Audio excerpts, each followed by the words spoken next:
You ever have one of those days where you just know you need to change up the routine? Had to get up this morning, guys, and go for about a 30-minute jog. Not even kidding. I'm not even kidding, guys. Like, legitimately got up and did a 30-minute jog. Because I'm still angry, guys. I'm still angry about this performance. I don't know. I need to clear my head, guys. I just need to clear my head. I'm going to keep doing it this week, to be real with you, because I think I'm going to need the clarity to go through this film and figure out what the heck is going on here. But all right, y'all. I'm going to talk about what I did see from watching the game live and what I thought, all right? So let me get to that.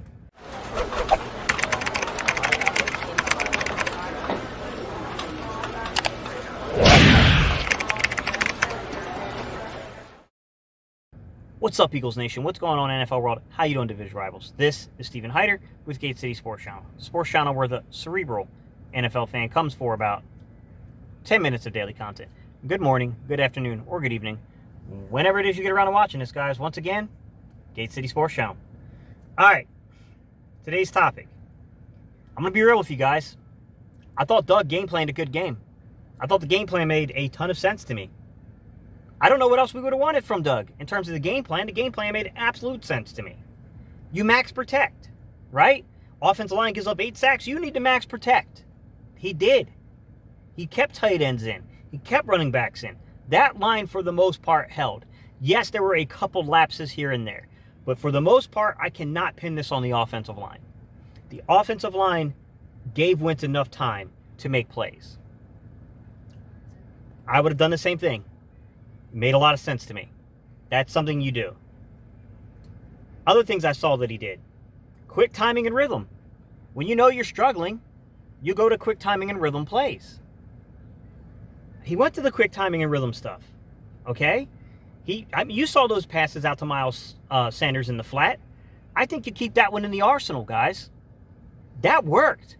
Because teams were trying to zone us deep and zone that middle of the field and bracket guys like Ertz and bracket Goddard, man, you could have killed that boundary kind of flat side all day long. Sanders, that was just an easy keep moving you down the field play. I would keep that in the arsenal because eventually teams are going to have to come out of that and they're going to have to defend the flats. And that's going to open you up either across the middle or down the field. So that made a lot of sense, man. They got the ball out of Wentz's hands fast. That was a smart idea, okay?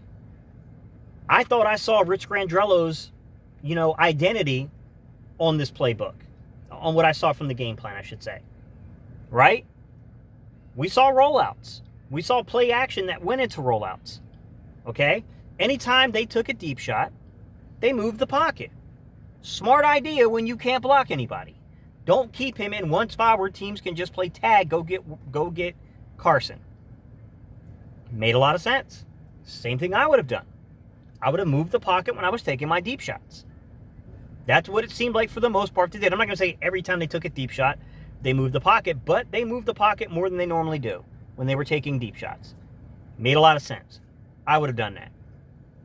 Can't put that on Doug. Can't put that one on Doug. Okay? I loved what I saw from some of the motion and movement, although I wish it would have continued, and I hope we see more of this. Okay?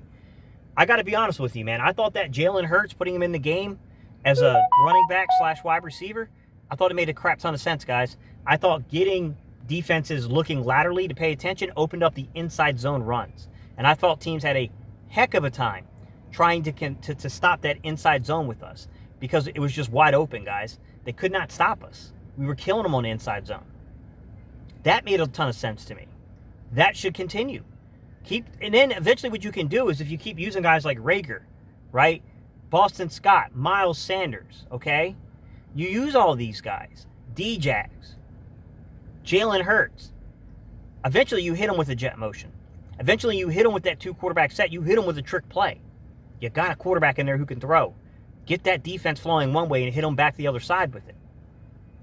I think Doug put that crap out on film for a reason. I think he wanted the defenses, the coordinators, to see that. I expect to see more of that, and I hope we see more of it because, man, that worked like a charm for our inside zone.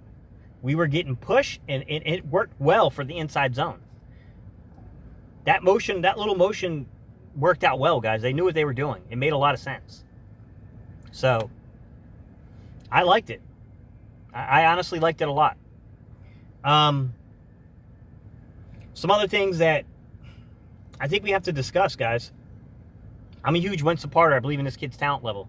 I do think that you would be hard-pressed to find a quarterback at this talent level if you move on from him. At the same time, man, your talent can only carry you so far. At some point, you have to produce. You can't keep coming in here with the talent level, showing it in spurts, and then not being consistent with it. It has to become consistent. Because the bottom line is, he was one of the major reasons, and argumentatively the biggest reason why we lost the Washington game. Because he snatched momentum away from his own team and gave it to the opposing team. Okay? Yesterday, I'm sorry, guys. You have to call it as you see it. We're making a comeback. We had the momentum, and Wentz gives it right back to the Rams.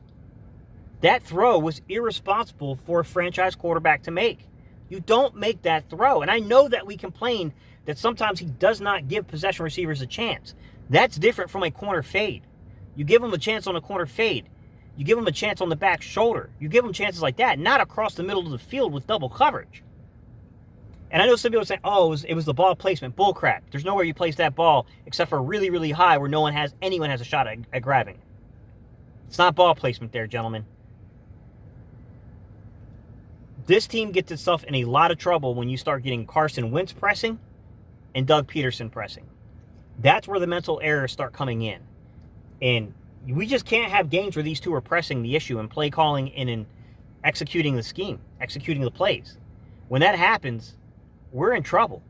We've always been in trouble when it happened, but I think it's really rearing its ugly head this year. I can live with the inaccuracies. Guys, every quarterback misses throws. It's early in the year. It'll get better. You'll clean up the footwork. I don't have a problem with that, okay?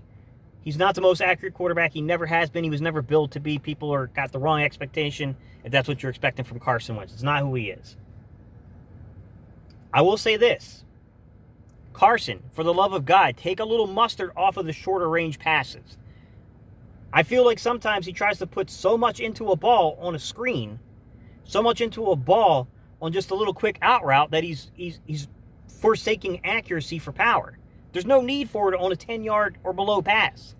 You don't need that, man. Don't get me wrong. There's times where you got to get out of your hands quickly when there's a pass rush in your face, when you're trying to, you got a guy maybe that broke free from a wide receiver screen or something. Sure, I get it. I apologize, guys. I was talking about D-Jax and my phone went crazy a little bit here. So, look, Carson has to take a little off of these shorter passes. Like I said, guys, he's forsaking accuracy for power, and it just makes no sense at times. Like, D-Jax should have caught that ball. Don't get me wrong. D-Jax doesn't get to skate by on that one. You're a veteran receiver. That ball placement was still completely catchable. You dropped it because you didn't follow it all the way in. I'm not excusing that. Wentz could have been better with the ball placement there by just simply taking a little off of that, making sure you threw an accurate ball there. Maybe don't miss that short and that easy of a give-me pass. You know what I mean? Like, come on. He does that a little too much sometimes, and I don't know how to get that through to him other than, like, dude, you're doing too much. You don't need to try to throw a damn 90-mile-per-hour fastball out there 10 feet away. Focus on getting the ball accurately into your receiver so they can secure it and get upfield. It's different when you're throwing downfield, guys. Then you have to forsake a little accuracy for power. He's got to learn how to balance some of these things. Decision-making. Wentz has to be better, man. Elite quarterbacks just don't make these bad decisions like this. I mean, they do it from time to time, but now we're in the world of a consecutive game thing. Guys, I don't care about that high-tower interception. I don't. Okay? He was on a hot read. That was a hot read route. That's why he stared it down. Okay? He threw it out there to the hot read. Washington had the exact right coverage called for that. That's something you clean up in film. He'll be fine, man. He will be absolutely fine. However, what's not excusable to me is when you have those back shoulder get picked off to Rager kind of back shoulder fade you were trying to throw, and you threw it inside instead of back shoulder. That's not excusable. When you throw a risky first down play when we're about to snatch the momentum and take the lead from the Rams, and you throw an irresponsible first down pass in the end zone and it gets picked off. That crap's not, it's just not. It's not defendable, guys. It's not. He's got to be better than this.